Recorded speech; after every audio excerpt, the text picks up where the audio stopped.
Hello, and welcome again to another edition, normally known as The Voice Crying in the Wilderness, but today it is The Dumb Donkey Speaks. This will be number one.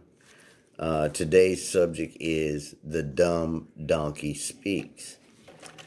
I would like to start the story by setting the stage.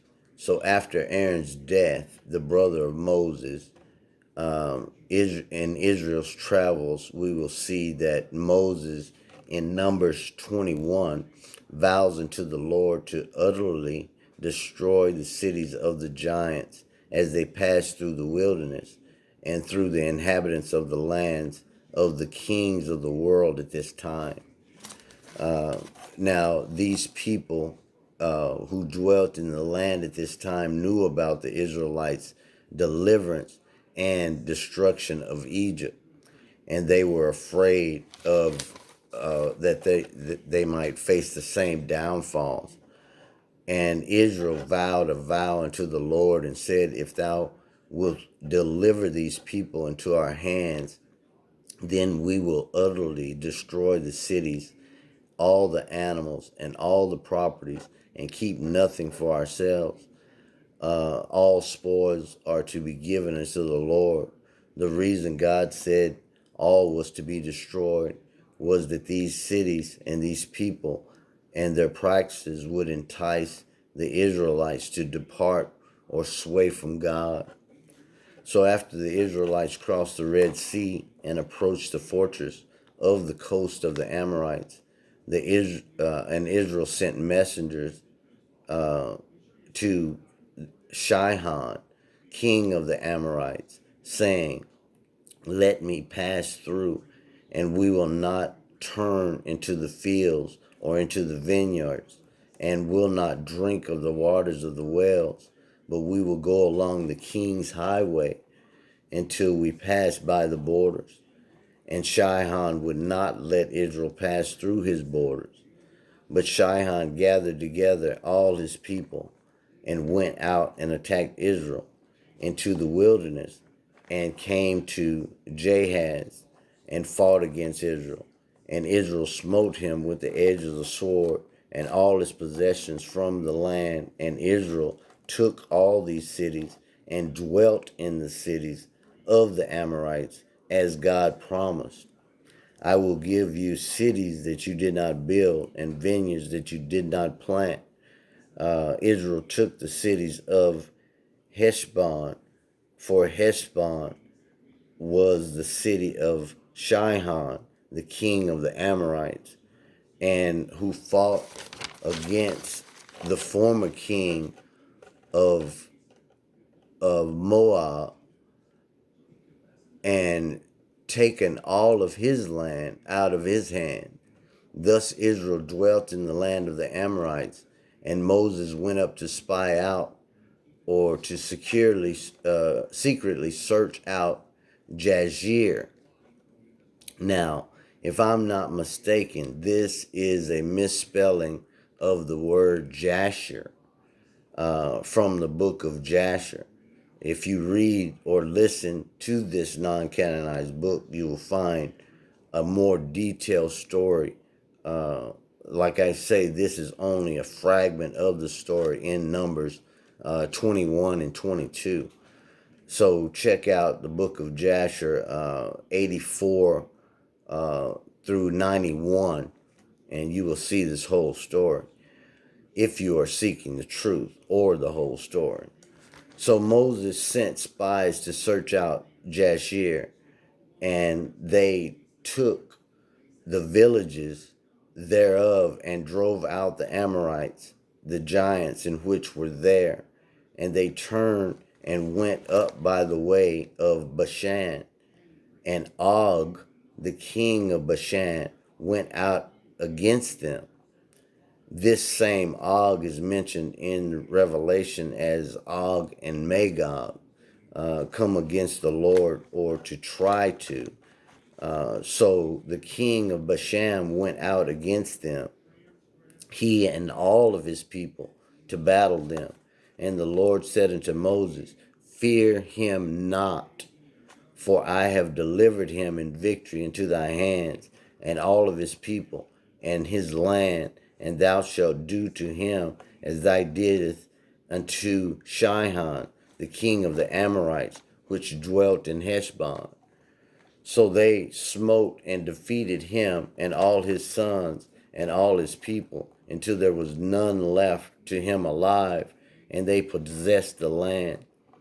And after this, the children of Israel set forward and pitched or camped in the plains of Moab, and on this side of the Jordan by Jericho.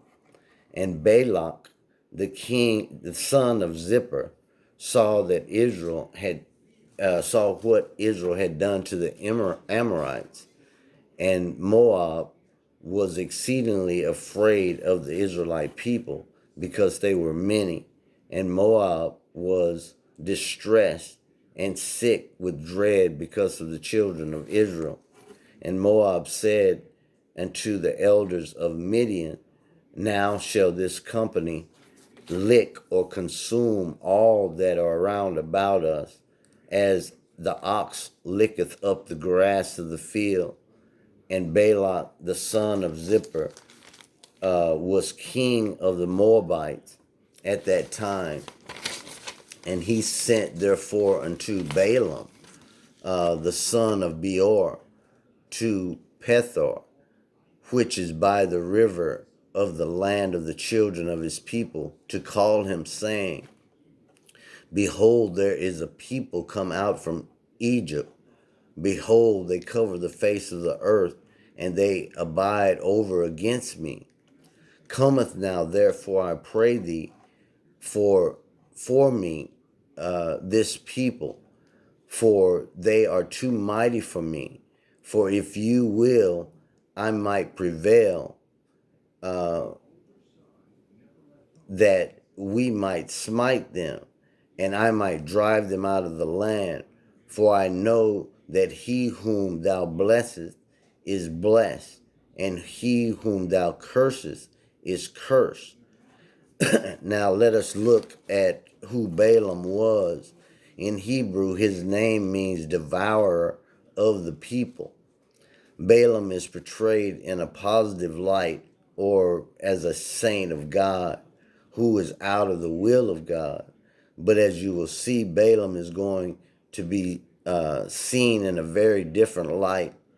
He will be portrayed as an opponent to Israel, as he is asked by Balak, the king of the Moabites, to curse Israel, and would have if God in his sovereignty had not intervened. He was also a man who preferred money instead of obeying and serving God. So Balak the king says to Balaam, come now and curse Israel. And the elders of Moab and the elders of Midian departed with the rewards of divination, or his feet, in their hands. And they came unto Balaam and spoke unto him the words of King Balak. And Balaam said unto them, lodge here for this night, and I will bring you word again, as the Lord shall speak unto me. And the princes of Moab abode with Balaam that night. And God came unto Balaam and said, what men are these with thee? And Balaam said unto God, Balak, son of Zippor, king of Moab, and hath sent me unto thee, saying, behold, there is a people come out of Egypt, which cover the whole earth. Come now and curse them for me, that I shall be able to drive them out of the land. And God said unto Balaam, thou shalt not go with them. Thou shalt not curse the people, for they are blessed. And Balaam rose up in the morning and said unto the princes of Balak, get you into the land, into your lands, for the Lord refuses to give me leave to go with you. And the princes of Moab rose up and went to Balak, and said, Balaam refuseth to come with us. And Balak sent yet again more princes, more honorable and more distinguished than the others. And they came to Balaam, saying, This saith Balak, let nothing, I pray thee, hinder thee, or stop you from coming unto me. For I will promote thee into very great honor, and I will do whatever you saith unto me. Come therefore, I pray thee, and curse me this people. And Balaam said unto the servants of Balak, If Balak will give me his house full of silver and gold, I cannot go beyond the word of the Lord my God to do anything less or to do anything more. Now therefore tarry here this night, that I may know what the Lord will say unto me more. And God came unto Balaam at night and said Balaam at night and said unto him, If the men come to call thee, rise up and go with them. But yet the word which I shall say unto thee shalt thou do. Now he's already told him what to do. Okay, here we can see that the Lord, meaning Jesus, says to Balaam in the beginning not to go with these guys, but now he says to go. But yet God says, the word I shall speak unto you. Remember, God had already told Balaam not to go. Do not curse the people, for they are blessed. Maybe Balaam misunderstood. I know how he felt. My grandmother used to say, Son, you can wash the dishes if you want to. She really didn't mean it. She didn't mean if I wanted to. She meant right now. I was confused. So maybe Balaam was confused too. But maybe not. He might just have been greedy as well as confused. So God says to Balaam, If the men come to call thee, rise up and go with them, but do not curse the people. But Balaam rose up in the morning with different intentions. All he heard was go with them. And so Balaam rose up in the morning and saddled his ass or donkey and went with the princes of Moab. And God's anger was kindled or aroused because he went. And the angel of the Lord stood in the way as an adversary against him. Now he was riding upon the donkey, and his two servants were with him. And the donkey saw the angel standing in the way, and his sword was drawn in his hand. And the donkey turned aside out of the way of the angel and went into the field. And Balaam smote or whipped the donkey to turn her back into the way. But the angel of the Lord stood in the path of the vineyards, and a wall being on this side and a wall being on the other.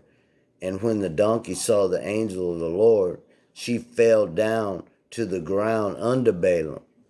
And Balaam's anger was kindled or aroused again, and he smote or whipped the donkey again with his staff.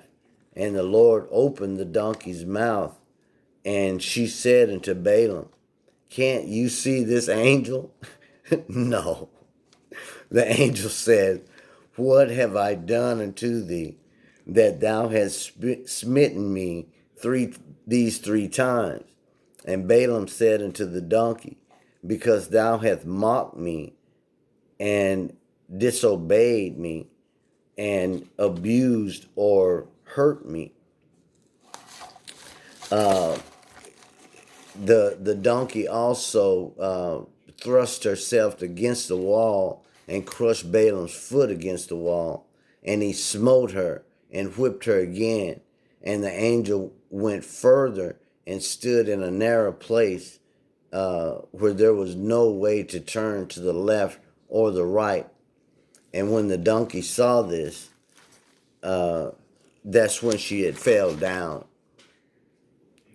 And Balaam said unto the donkey, because thou hast mocked me and disobeyed me and abused or hurt me, and if there was a sword in my hand right now, I would have killed thee. And the donkey said unto Balaam, am I not your donkey, upon which thou hast ridden ever since I was thine unto this day? Was I ever accustomed to do so unto thee that which I have done? And I say, no, says the donkey. Then the Lord opened the eyes of Balaam, and he saw the angel of the Lord standing in the way, and his sword drawn in his hand. And he bowed down his head and fell flat on his face. And the angel of the Lord said unto him, wherefore hast thou smitten thine ass or donkey these 3 times? Behold, I went out as an adversary to withstand thee, because thy way is perverse or contrary before me. And the donkey saw me and turned from me these 3 times. Unless she had turned from me, surely now I would have slain thee and saved her alive. And Balaam said unto the angel of the Lord, I have sinned, for I knew not that thou stoodest in the way against me. For therefore, if it displeaseth or is evil in your eyes, I will go back again. And the angel of the Lord said unto Balaam, go with the men, but only the word that I shall speak unto thee, that thou shalt speak. So Balaam went with the princes of Balak, and he ended up actually blessing the people of Israel 3 times, and told the king a vision of his coming destruction by Israel. So again, we can see the difference in the actions of Balaam.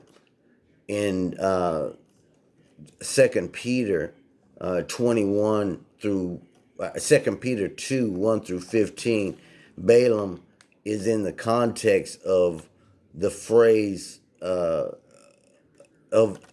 Balaam is in the context of phase prophets in which forsake the right way and are gone astray, following in the way of Balaam, the son of Besor, who loved the wages of unrighteousness.